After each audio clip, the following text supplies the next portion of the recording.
ನಮ್ಮ ತಾಯಿಯವರ ನೆನ್ನೆ ದಿನದ ಅಂತ್ಯಕ್ರಿಯೆ ಕಾರ್ಯಕ್ರಮದ ನಂತರ ಇವತ್ತು ಎರಡನೇ ದಿನ. ಇವತ್ತು ಸಹ ನಮ್ಮ ತಂದೆಯವರ ಒಂದು ಉಪಸ್ಥಿತಿಯಲ್ಲಿ ರೇವಣ್ಣ ಅವರ ಮತ್ತು ಕುಟುಂಬ ವರ್ಗಗಳ ಕೆಲವು ಸದಸ್ಯರುಗಳು ಸೇರಿ ಇವತ್ತು ಕುಟುಂಬದ ಎಲ್ಲ ನಮ್ಮ ಸಹೋದರ ಸಹೋದರಿಯರು ಸೇರಿ ಮತ್ತು ಹಲವಾರು ಅವರ ನಮ್ಮ ತಾಯಿಯ ಬಗ್ಗೆ ಇರ್ತಕ್ಕಂಥ ಅಭಿಮಾನ ಇಂದು ಸಹ ಇವತ್ತಿನ ಒಂದು ಅವರಿಗೆ ಶಾಂತಿ ದೊರಕತಕ್ಕಂಥ ನಿಟ್ಟಿನಲ್ಲಿ ಮುಂದಿನ 11ನೇ ದಿನದ ಕಾರ್ಯ ಏನಿದೆ ಆ ಕಾರ್ಯಕ್ರಮದವರೆಗೂ 11 ದಿನಗಳ ಕಾಲ ಪ್ರತಿನಿತ್ಯ ಶಾಸ್ತ್ರೋಕ್ತವಾಗಿ ಮತ್ತು ನಮ್ಮ ಒಂದು ಸಂಸ್ಕೃತಿಯಲ್ಲಿ ನಾವೆಲ್ಲರೂ ದೇವರನ್ನ ನಂಬಿ ಬರುತ್ತೇವೆ. ನಮ್ಮ ತಾಯಿ ಸದಾ ದೈವಭಕ್ತಿಯಾಗಿ ಜೀವನ ಏನು ಮಾಡಿದ್ದಾರೆ ಅವರಿಗೆ ಒಂದು ಚಿರಶಾಂತಿಯನ್ನು ಕಲ್ಪಿಸಬೇಕು ಅಂತಕ್ಕಂಥದ್ದು ಒಂದು ಭಾಗ. ಇವತ್ತು ಹಲವಾರು ನಮ್ಮ ಶಾಸ್ತ್ರದ ಪಂಡಿತರ ಮುಖಾಂತರ ಹಲವಾರು ಶ್ಲೋಕಗಳನ್ನು ಇವತ್ತು 1 ಗಂಟೆಗಳ ಕಾಲ ಪಠಣ ಮಾಡಿ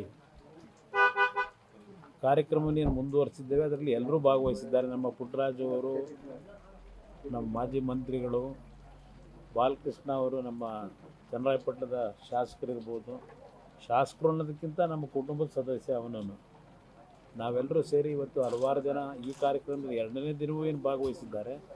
11 ದಿನಗಳ ಕಾಲ ಇದು ನಿರಂತರವಾಗಿ ನಡೆಯುತ್ತೆ ಕಾರ್ಯಕ್ರಮ. ಅದರ ಜೊತೆಗೆ 2ನೇ ದಿನವೂ ಸಹ ನಮ್ಮ ತಾಯಿಯ ಒಂದು ಅವರಿಗೆ ಗೌರವ ಸಲ್ಲಿಸ್ತಕ್ಕಂಥದ್ದಕ್ಕೆ ಈಗಲೂ ಅವರ ಬಗ್ಗೆ ಪ್ರೀತಿ ಅಭಿಮಾನ ಇಟ್ಟಂಥವ್ರು ಬರ್ತಾ ಇದ್ದಾರೆ. 11ನೇ ದಿನದ ಕಾರ್ಯಕ್ರಮ ಅವತ್ತಿನ ದಿನದ ಕಾರ್ಯಕ್ರಮದಲ್ಲಿ ಎಲ್ಲ ರೀತಿಯ ಒಂದು ಸಿದ್ಧತೆಗಳೇನಾಗಬೇಕಾಗಿದೆ ಅದಕ್ಕೂ ಸಹ ನಿರಂತರವಾಗಿ ಮುಂದಿನ ಒಂದು 8-9 ದಿನಗಳು ಯಾವ ರೀತಿ ಕೆಲಸಗಳಾಗಬೇಕು ಅಂತಕ್ಕಂಥದ್ದು ಒಂದು ಚರ್ಚೆಗಳಿದೆ.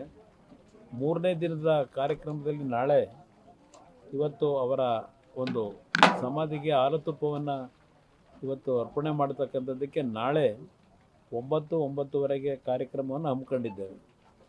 ಬಹುಶಃ ಆ ಕಾರ್ಯಕ್ರಮದಲ್ಲೂ ನಮ್ಮ ಕುಟುಂಬದ ವರ್ಗದವರ ಜೊತೆಗೆ ನಾವು ನಮ್ಮ ಕುಟುಂಬ ಅಂದರೆ ನಮ್ಮ ಭಾವನೆಗಳಿರ್ತಕ್ಕಂಥದ್ದು ನಮ್ಮ ತಾಯಿ ನಮಗೆ ಜನ್ಮವನ್ನು ಕೊಟ್ಟಿದ್ದಾರೆ 6 ಜನ ಮಕ್ಕಳಿಗೆ. ನಾವಷ್ಟೇ ಅವರ ಕುಟುಂಬ ಅಲ್ಲ, ಅವರಲ್ಲಿ ಸದಾಕಾಲ ಪ್ರತಿಯೊಬ್ಬ ಜನತೆ ಪ್ರತಿಯೊಬ್ಬ ಬಡವರು ನನ್ನ ಮಕ್ಕಳು ಅಂತಕ್ಕಂಥ ಭಾವನೆಯಿಂದ ಅವ್ರನ್ನೆಲ್ಲರನ್ನೂ ಮಕ್ಕಳ ರೀತಿಯಲ್ಲಿ ಸಾಕಿ ಸಲಹಿರ್ತಕ್ಕಂಥ ನಮ್ಮ ತಾಯಿಯ ಒಂದು ನಡವಳಿಕೆ ಏನಿದೆ ಆ ಹಿನ್ನೆಲೆಯಲ್ಲಿ ಈ ಕಾರ್ಯಕ್ರಮದಲ್ಲಿ ಹಲವಾರು ಸಾವಿರಾರು ಜನ ಅವತ್ತು ಸಹ ನಾಳೆ ದಿನದಲ್ಲೂ ಭಾಗವಹಿಸ್ತಕ್ಕಂಥದ್ದು. ಇವತ್ತು ನನಗೆ ಹಲವಾರು ಜನ ಏನು ಒಂದು ದೂರವಾಣಿ ಮುಖಾಂತರ ಸಂತಾಪವನ್ನು ಸಲ್ಲಿಸ್ಲಿಕ್ಕೆ ಪ್ರಯತ್ನ ಪಡ್ತಾರೆ.